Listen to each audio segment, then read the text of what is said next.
Hi everyone, welcome back to the channel. I'm Ryan. This is Math with RG, and today we're working on linear functions for Algebra 1. Okay, today's subtopic is direct variation. Let's dive into it. So, the first question is, what is direct variation? Okay, so what this means is that y is varying directly with x. So for example, let's say you have a job, right? And you're getting paid $20 an hour, right? So direct variation literally illustrates that for every hour, you will make $20. So that varies directly. That's what that means. Okay, so let's start with the first question. It's just asking you to graph a direct variation equation. So notice that it says y equals 5x. There's no plus this or minus that on the end. If there were, then it would not be direct variation. So direct variation has to have, right, just the number being multiplied by x, right? So it has to vary directly, right? So like I said before, $20 per hour, right? So let's graph this. Now, for direct variation, again, we know that our y-intercept is going to be 0. So let's plot that. We're at 0, 0. Okay. And then it says 5x. 5 is basically our slope, right? So we're going to go up 5. So we have 1, 2, 3, 4, 5, right? We're just going off the graph there a little bit. So we'll put a 5 right there. And then we're going to the right one place. Because our slope is really 5 over 1, because 5 is a whole number, right? So 5 divided by 1 is still 5. Okay, and then all we have to do is connect the graph. You always want to draw your arrows. And there you have it, ladies and gentlemen. Okay. So the next one I will leave for you to do on your own. Again, notice that there's no plus or minus something at the very end, right? Because this is direct variation, right? So negative 3 over 2, right, times the x. All right, but let's dive in to the next problem. Now, this is an algebraic part of direct variation. So let's read this. Y varies directly with x. Write and solve the equation. So, the equation looks like this, first of all.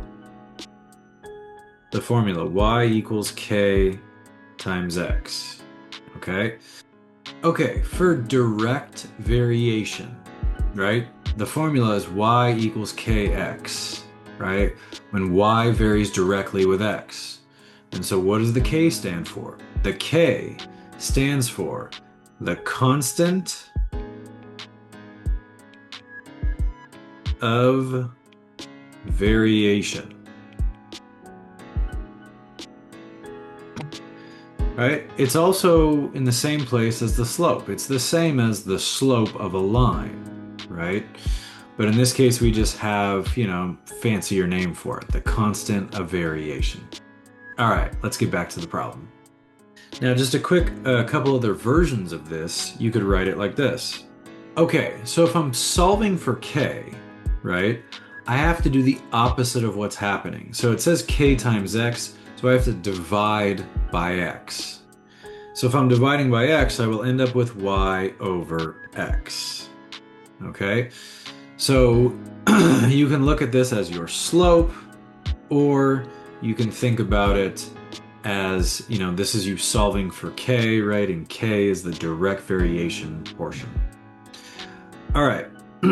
Now, if for some reason we wanted to solve for x, right, we could do this. X equals, now we got to get x by itself, so we have to do the opposite, right? We're multiplying by k, so we have to divide by k. So it would say y over k. All right, it's always good to write out those options because you never know what they're going to ask you for. So now we can actually solve this problem. So they're saying if y equals -2, right?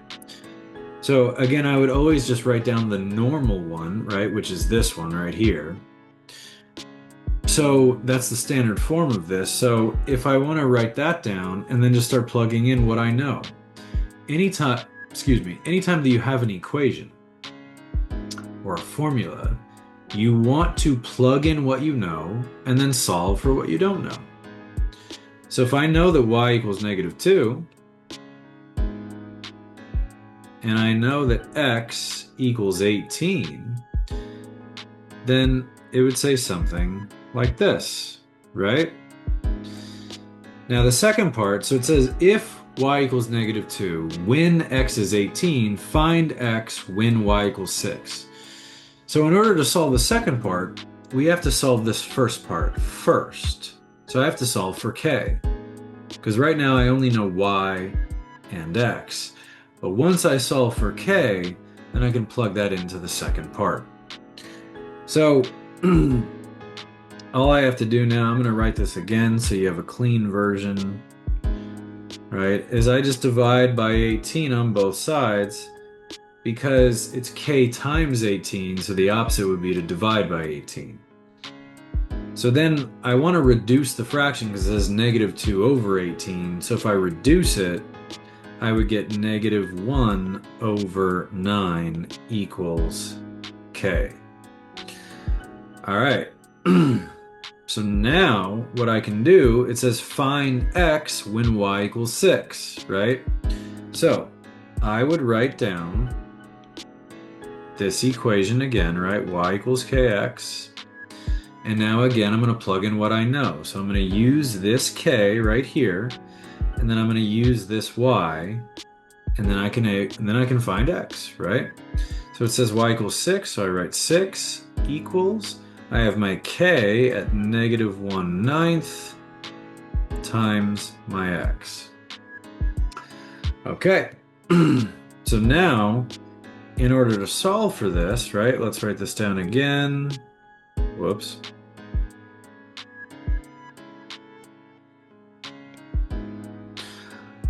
I have to do the opposite, right? It says -1/9 times x. So the opposite would be to divide by -1/9. But when you're dividing by a fraction, what are you actually doing? You're multiplying by the reciprocal, right? Or keep, change, flip. So it's important that you know how to manipulate fractions always, because they're always going to keep coming up. So if I multiply by the reciprocal, I would be multiplying by -9 over 1 on both sides. So that would cancel, this would cancel, right? Because 1/9 and 9 over 1, they just cancel each other out because you just get 1. So we have -9 times 6, because this -9 over 1, so that would be -54 equals x. All right, that's it, everyone. Thank you so much. See you on the next one. Great job on finishing today's video. Thank you so much for watching. Please don't forget to like and subscribe, tell your friends and family. And if you want to dive deeper into chapter test work, you can check out my school platform, skool.com. The link will be in the bio below. And if you want more information on one-on-one tutoring, you can check out my website, rgtutors.com. Thank you again, and I'll see you on the next video. Bye-bye for now.